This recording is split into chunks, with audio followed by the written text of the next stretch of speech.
Marvel Studios' The Falcon and the Winter Soldier really shows off Bucky's best asset, that vibranium arm. But he can't do it by himself. He definitely got a little hand from VFX supervisor Eric Levin. Hey, Eric. Hi, Lorraine.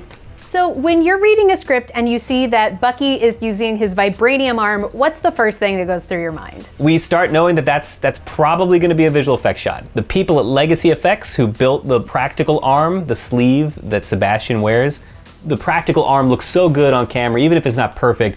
It gives us so much reference and lighting detail and texture that we can base our CG asset off of. And yet it still sort of has limitations because at the end of the day, it's basically made of rubber, and rubber does not move or react or light the same way as vibranium. So we usually have to replace the arm in visual effects.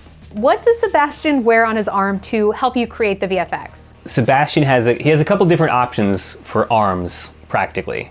He'll have a sleeve that goes from his wrist to his shoulder and tucks inside his shirt. He'll have a fingerless glove, or he'll have a fingered glove, because depending on what he's doing in the scene, sometimes he might have to dial a phone or hold a fork, and he can't do that with a big heavy rubber glove. So then how much of that rubber arm actually makes it into the final footage?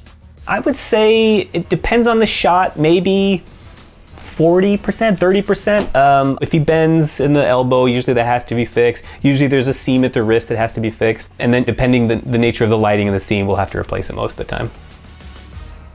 So one of the most surprising moments is when Bucky's arm becomes disconnected. Could you talk us through that scene? The Dora Milaje have trusted Bucky to turn Zemo over to them in a timely manner, which he did not do. And so now the Dora get into a little tussle with John Walker, and basically when Bucky steps in to kind of put a stop to it, Io is able to very quickly detach the arm. And Sam even says, "Did you know they could do that?" And Bucky says, "No, I did not know they could do that." So since it was a Wakandan arm, the Wakandans put a little fail-safe in there, so if they ever got into a situation like the one that they did, they were able to hit a little magic code and the arm would just sort of pop off. So obviously Sebastian Stan can't just pop his arm off. So what did you decide to shoot practically versus create with VFX?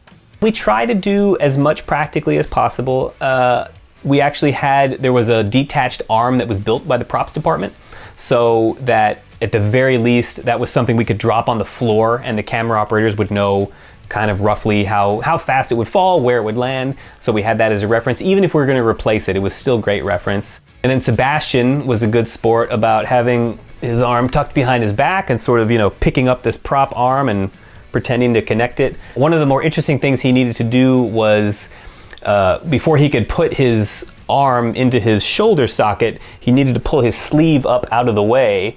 And the low-tech solution that we came up with was to actually put magnets in the sleeve so that as he lifted up his sleeve, it would sort of stick on the top of his shoulder, and he was able to put his arm on that way. So is there anything about that scene you think people might have missed? So Io is basically touching there's some magical pressure point here, some magical button that's going to detach his arm. And Io knows where that is. Bucky's wearing a black shirt, and it's kind of hard to tell what's going on. So there were conversations about, well, should we have like a bit of energy glow? Should there be a little purple Wakandan energy signature or a little light to just help the audience figure out what's going on? So there were a lot of conversations about what color should this light be? How bright should this light be? What should the light do? So we ended up doing a very, very subtle light inside around his shoulder, and then a very subtle light that sort of travels down his arm. It's sort of a blink and you'll miss it kind of thing, but if you're looking for it, you'll see this little energy surge that goes through his arm. So what has it meant to you to work with these two beloved characters in the MCU? Oh, it means a lot. I mean, I'm obviously following so many great people before me, but now to be part of that universe and to know that, we're shepherding that stuff forward.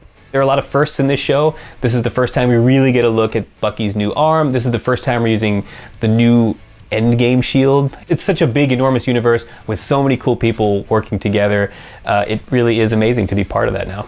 Well, it's been amazing talking with you, Eric. Thank you so much. Everyone, be sure to watch all episodes of Marvel Studios' The Falcon and the Winter Soldier, now streaming only on Disney+.